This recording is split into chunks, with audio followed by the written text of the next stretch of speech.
ವಿಕಾಸಸೌಧ ಕಳಪೆ ಕಾಮಗಾರಿ 6 ಎಂಜಿನಿಯರ್ಗಳಿಂದ ನಷ್ಟ ವಸೂಲಿಗೆ ಮುಂದಾದ ಸರ್ಕಾರ.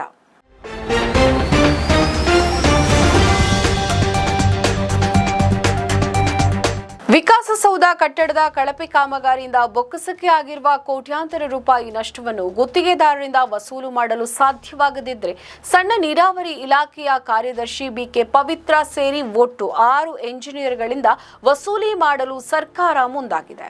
ಕಾಮಗಾರಿಗಳ ನಿರ್ವಹಣೆಯಲ್ಲಿ ಕರ್ತವ್ಯ ಲೋಪ ಎಸಗಲಾಗಿದೆ ಎಂಬ ಆರೋಪಕ್ಕೆ ಸಂಬಂಧಿಸಿ ವಿಚಾರಣೆ ನಡೆಸುವಂತೆ ಸರ್ಕಾರವು ಲೋಕಾಯುಕ್ತಕ್ಕೆ ಸೂಚಿಸಿತ್ತು. ಲೋಕಾಯುಕ್ತದ ವರದಿ ಹಾಗೂ ಶಿಫಾರಸಿನಂತೆ ಶಿಸ್ತು ಕ್ರಮ ಕೈಗೊಳ್ಳುವ ಬಗ್ಗೆ ಸರ್ಕಾರ ಆದೇಶವನ್ನು ಹೊರಡಿಸಿದೆ.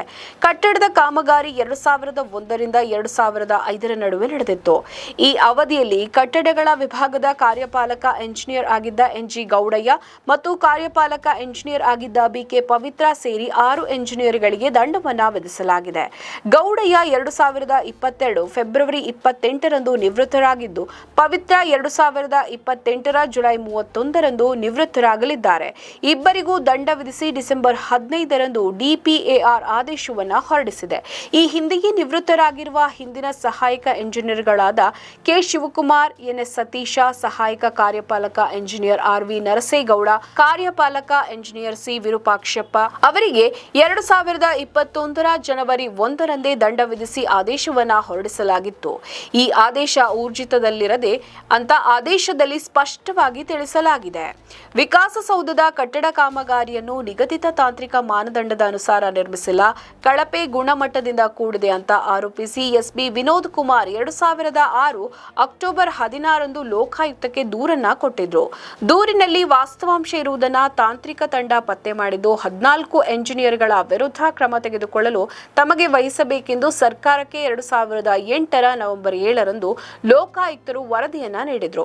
ಆರೋಪಿಗಳಾದ K Shivakumar, NS Satish, RV Narasegowda, Narasimhamurthy, BV Ramesh, C Virupakshappa, NJ Gowdaiah, BK Pavithra, M Nagaraja, G Muninarayana Swamy, C Jayaram, TD Manamohan, Vijaya Raghavan, P Siddappa ವಿರುದ್ಧ ಇಲಾಖಾ ವಿಚಾರಣೆ ನಡೆಸುವಂತೆ ಲೋಕಾಯುಕ್ತರಿಗೆ 2009 ಜನವರಿ 15 ರಂದು ಸರ್ಕಾರವನ್ನ ಸೂಚಿಸಿತ್ತು. ಈ ಪೈಕಿ ಜಯರಾಮ್ ಮತ್ತು ಮನಮೋಹನ್ ಮೊದಲೇ ನಿವೃತ್ತರಾಗಿದ್ದರು. ನಿವೃತ್ತಿಯಾದ 4 ವರ್ಷಗಳ ನಂತರ ದೋಷಾರೋಪ ಪಟ್ಟಿ ಜಾರಿ ಮಾಡಲು ಅವಕಾಶ ಇಲ್ಲದಿರುವುದರಿಂದ ಅವರ ಮೇಲಿನ ವಿಚಾರಣೆಯನ್ನ ಕೈಬಿಡಲಾಗಿತ್ತು. ಉಳಿದ 11 ಎಂಜಿನಿಯರ್ಗಳ ಪೈಕಿ ಶಿವಕುಮಾರ್, ಸತೀಶ, ನರಸೇಗೌಡ, ವಿರೂಪಾಕ್ಷಪ್ಪ, ಗೌಡಯ್ಯ ಮತ್ತು ಪವಿತ್ರ ವಿರುದ್ಧದ ಆರೋಪಿಗಳು ಸಾಬೀತಾಗಿರುವುದರಿಂದ ದಂಡ ವಿಧಿಸಲು ಲೋಕಾಯುಕ್ತವು ಶಿಫಾರಸನ್ನ ಮಾಡಿತ್ತು. ತಮ್ಮ ಮೇಲಿನ ಆರೋಪವನ್ನ ಪ್ರಶ್ನಿಸಿ ಗೌಡಯ್ಯ ಮತ್ತು ಪವಿತ್ರ ಹೈಕೋರ್ಟ್ ಮೆಟ್ಟಿಲೇರಿದ್ದರು. ಅವರಿಬ್ಬರ ಲಿಖಿತ ಹೇಳಿಕೆಗಳನ್ನು ಪರಿಗಣಿಸಿ ಕ್ರಮ ತೆಗೆದುಕೊಳ್ಳುವಂತೆ ಹೈಕೋರ್ಟ್ ಆದೇಶವನ್ನು ಹೊರಡಿಸಿದೆ. ಆದರೆ ಅವರ ಹೇಳಿಕೆಗಳನ್ನು ನಿರಾಕರಿಸಿದ್ದ ಸರ್ಕಾರ ಕಾಮಗಾರಿಯು ಟೆಂಡರ್ ನಿಯಮಗಳ ಪ್ರಕಾರವನ್ನ ನಡೆಸಿಲ್ಲ, ಕಾಮಗಾರಿಗೆ ಸಂಬಂಧಿಸಿದ ಮಾಪನ ಪುಸ್ತಕದಲ್ಲಿ ತಪ್ಪು ದಾಖಲೆಗಳನ್ನು ನಮೂದಿಸಿ ಗುತ್ತಿಗೆದಾರರಿಗೆ ಹಣವನ್ನು ಪಾವತಿಸಿ ನಷ್ಟಕ್ಕೆ ಕಾರಣರಾಗಿದ್ದಾರೆ ಅಂತ ನಮೂದಿಸಿ ಲೋಕಾಯುಕ್ತರು ಶಿಫಾರಸನ್ನು ಮಾಡಿ ದಂಡವನ್ನು ಮಾರ್ಪಡಿಸಿ ಡಿಪಿಎಆರ್ ಆದೇಶವನ್ನು ಹೊರಡಿಸಿದೆ. ನಮ್ಮ ಈ ವಿಡಿಯೋ ನಿಮಗೆ ಇಷ್ಟ ಆದಲ್ಲಿ ಲೈಕ್ ಮಾಡಿ, ಶೇರ್ ಮಾಡಿ, ಕಮೆಂಟ್ ಮಾಡಿ ಮತ್ತೆ ಸಬ್ಸ್ಕ್ರೈಬ್ ಮಾಡಿ.